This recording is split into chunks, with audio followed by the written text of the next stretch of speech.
বন্ধুরা পরপর দুদিন তোমাদের সঙ্গে পিকনিকের ভিডিও শেয়ার করেছি। একদিন গেছিলাম আলিপুর, আরেকদিন বাড়ির কাছেই মানে আমাদের বাতকুল্লার রাসমাঠে পিকনিক করেছিলাম, সেই পিকনিক তোমাদের সঙ্গে ভিডিওয়ে দেখিয়েছি। তা আজকে দেখাচ্ছি যে আমি নিত্যদিন যেখানে কাজে আসি প্রতিটা দিন আমার মানে শীত গ্রীষ্ম বর্ষা বলো আমার এখানে আসতেই হয়। আমার সেন্টারের চারিপাশে পরিবেশটা কীরকম, সকলে কেমন আছো বন্ধুরা?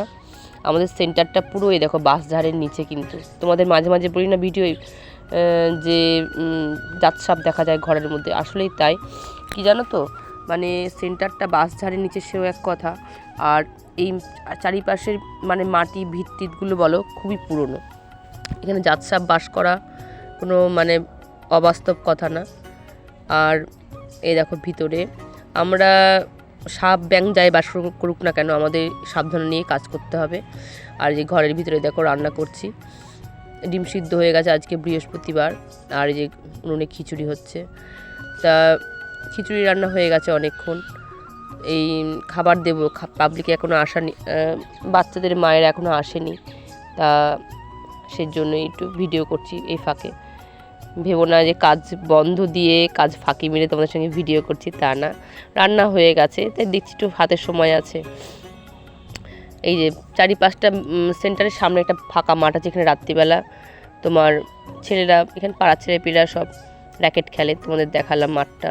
আর দেখো পেছনে একটা জমি আছে, এখানে বেগুনের চাষ হয়, আর সামনে সর্ষে হয়েছে, সর্ষে ফল ধরে গেছে। আর দূরে যে হলুদগুলো দেখছো না বন্ধুরা, এটা হলো গাঁদা ফুলের চাষ। গাঁদা ফুল রজনীগন্ধা সবই মানে পাশাপাশি। তা গাঁদা ফুলের জমিটা অনেকটা দূর বন্ধুরা, আমার পায়ে ব্যথা যেহেতু আমি আর ওদিকে গেলাম না। এই যে রজনীগন্ধা সাদা জায়গাটা আর এই যে হলুদগুলো দেখা যাচ্ছে, এগুলো হলো সব গাঁদা ফুলের চাষ।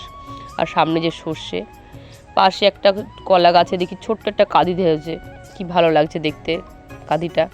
আর এই মাঠটাতে রাত্রিবেলা এখানকার ছেলেরাই র্যাকেট খেলে, শীতকাল যেহেতু র্যাকেট খেলাটা ভালো লাগে বেশ, ওরা খেলা করে মাঠটায়, আমাদের সেন্টারের ছেলেপিলেরাও গিয়ে ওখানে খেলা করে।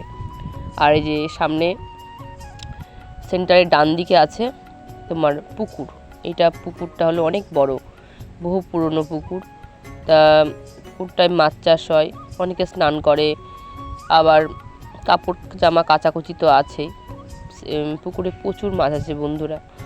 আর শীতকাল যেহেতু পুকুরের ঠান্ডা হাওয়া সব সেন্টারের দিকে, মানে এত শীত লাগে, আসলে শীতকালটা খুব কষ্ট হয়ে যায়।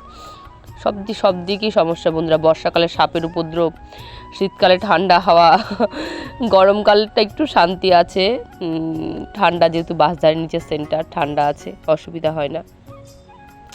চারিপাশেই বিভিন্ন রকম জিনিস, একদিকে পুকুর একদিকে ফুল চাষ। আর এইখানে আজ 2 বছর ধরে চৈত্র পুজো করছে সব। আমার এই ছোট্ট সেন্টারের ভিডিও কেমন লাগলো জানিও বন্ধুরা। সকলের সঙ্গে দেখা হচ্ছে পরের ভিডিও, টাটা।